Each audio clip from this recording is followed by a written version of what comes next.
দিদি মোদি খেলছে গেম, দিদি মোদি খেলছে গেম, দিদি মোদি খেলছে গেম। আপনি বাইরের হলো খুব কাছে, আমি বেশি বাইরের না, আমি রুগীর পিছনে থাকি। আমি ও সব কথা বলি, আপনাকে ভালো লাগে। আশীর্বাদ চাইব, আশীর্বাদ চাই।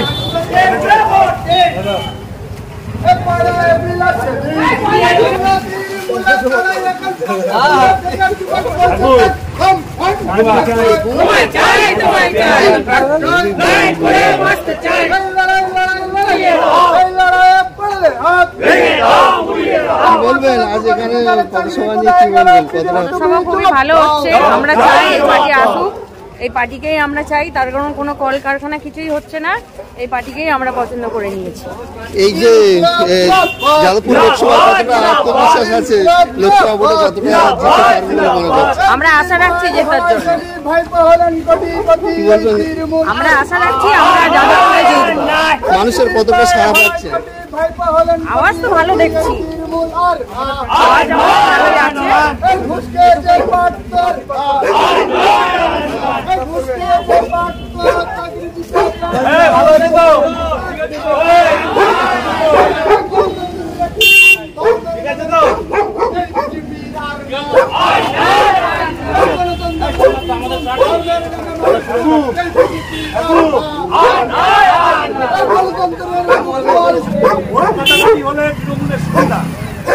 আশীর্বাদ চাইব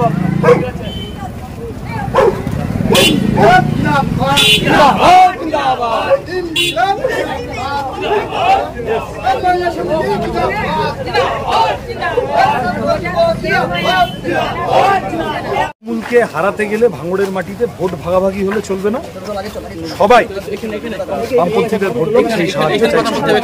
দেখা যায় না আইএসএফকে, যে আইএসএফ এর সঙ্গে বন্ধুত্বের সম্পর্ক ছিল, এবার নির্বাচনীতে তাদেরকে দেখা পাওয়া যাচ্ছে না, কতটা লড়াই শক্ত হয়? না, এখনো নমিনেশন ফাইল করা বা উইথড্র করার সময় ইত্যাদি আছে। আমি নিশ্চিত, আমি আশা রাখি তারাও বিবেচনা করবেন, তারা একটা সিদ্ধান্ত নিয়েছেন, তাদের নেতারা সিদ্ধান্ত নিয়েছেন। কিন্তু আমি ভাঙড়ের আইএসএফ এর কর্মী সমর্থকদের কাছে আবেদন করব যে এই ভোট ভাগাভাগিটা হলে তো তৃণমূলের সুবিধে, বিজেপির সুবিধে। এটা যাদবপুর লোকসভার 7টা বিধানসভা, এই 7টা বিধানসভা মিলিয়ে তৃণমূল বিজেপিকে হারাতে সবচেয়ে ভালো পার্টি হচ্ছে লাল পার্টি।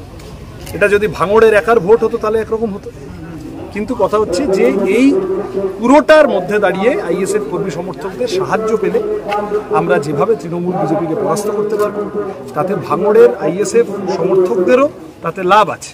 আর যদি তৃণমূল বিজেপির সুবিধা হয়ে যায় ভোট কাটাকাটিতে, তাহলে সবার উপর আক্রমণ হবে, সেটা কারোর পক্ষেই ভালো। ঘুরছেন, মানুষের জনসমর্থন দেখছেন, নিজের জেতার ব্যাপারে কতটা আশা? আমি 100% আশাবাদী। মানুষ, আমরা যত দিন যাচ্ছে, যত দিন এগোচ্ছে, তত মানুষের যে সমর্থন আমরা পাচ্ছি, যে ভালোবাসা আমরা পাচ্ছি, আমরা নিশ্চিত ইলেকটোরাল বন্ড দিয়ে গুন্ডা কিনে, পুলিশ কিনে, মিডিয়া কিনে যা তৈরি করার চেষ্টা করছে তৃণমূল বিজেপি, তা পারবে না। আমাদের কাছে ইলেকটোরাল বন্ডের টাকা নেই, ইমোশনাল বন্ড আছে। মানুষের সমর্থন, ভালোবাসা নিয়ে এগোচ্ছি এবং লাল ঝান্ডা প্রত্যেকদিন আরও শক্তিশালী হচ্ছে। কি বলবে এই লোকসভা ভোটের প্রচারে একেবারে সিপিএম এর তরফ থেকে শুরু করে আমি কতটা ভালো লাগছে? আমি এমনি ভালো বললি, আমাদের সিপিএম পার্টি জিতবে, এটা আমাদের একটা মানে বিশ্বাস। হ্যাঁ, ওই জন্য আমি মানে ফটো আমি করি না, রাজনীতি ফটো মোটো আমি করি না, তো আমাদের পার্টি জিতবে, এটাই আমাদের বিশ্বাস। কি বলবেন, কেমন লাগছে? যাদবপুর কেন্দ্রে সিপিএম সিজন বাচ্চার জিতবে নিঃসন্দেহে, বুঝতে পেরেছেন? কোনো অসুবিধা নেই, জিতবে। বামপন্থীদের সেরা লোক আছে। এই যে প্রথম নলমুড়িতে এই যে প্রত্যেক বাড়ি বাড়ি গিয়ে মানুষের দুঃখ এবং অভিযোগের কথা শুনছেন, কি বলবেন? এই তো শুরু না, শুরু বলতে ভালো, মানুষ সম্বর্ধনা করছে, মানুষ সম্বর্ধনা দিচ্ছে, ভালো জনসংখ্যা দেখা দিচ্ছে রাস্তায়। রোজা করছেন? হ্যাঁ, রোজা করছে। কষ্ট হচ্ছে না? না, যত হাঁটবো কষ্ট নেই। কি বলবেন, কেমন লাগছে আজ সিজন আপনাদের ভাঙড়ে এসে এই ভোট প্রচারে, কি বলবেন? তো মানুষের উচ্ছ্বাস, এর বাইরে তো আর কিচ্ছু নেই। মানুষ তৃণমূল আর বিজেপির বাইনারির বাইরে মানুষ গিয়ে সাধারণ মানুষের হয়ে কথা বলার জন্য পার্লামেন্টে পাঠাবে একজন ছাত্র লিডার। কমরেড সৃজন ভট্টাচার্য। কতটা সাড়া পাচ্ছে? ভাঙড়ে বেশ ভালোই সাড়া পাচ্ছে। তো এইবারে এর বাইরে শাসকে আছে, উপরে শাসকে আছে বিজেপি, এখানে শাসকে আছে তৃণমূল, একটু তো চাপ রাখবেই, না রাখলে তারা আবার কি করে পারবে। কোথায় থেকে এসছেন? আমার বাড়ি 1 নম্বর ব্লকেই, নারায়ণপুর অঞ্চল। সেখানে কতটা শক্তিশালী আছে বামফ্রন্ট বলে মনে করেন? তৃণমূলের সাথে শক্তিশালী বলতে মানে কিরকম ভাবে বলছেন, মানে গায়ের জোর দেখিয়ে নাকি ভোট অঙ্কে গিয়ে? একটা ভোট পরবর্তী হ্যাঁ, ভোট। তা ভোটটা কবে করতে দিয়েছে ভাঙড়ে? 2011-র পর থেকে কবে করতে দিয়েছে ভাঙড়ে? এই 2021 সালে বিধানসভার ভোটটা হয়েছিল, মানুষ সেটা ভোটটা করে নিয়েছিল, তাই বিধায়ক নওশাদ সিদ্দিকী জিতেছিল।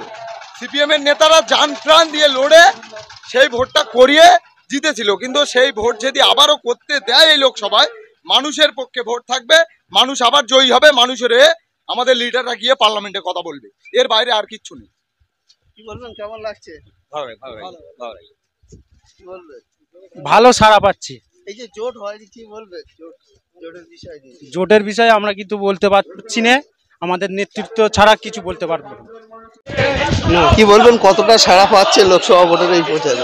সাড়া ভালোই পাওয়া যাচ্ছে, কারণ মানুষ মূল্যবৃদ্ধি, বেকারিত্ব, সাম্প্রদায়িক হানাহানি এসব নিয়ে মানুষ জর্জরিত।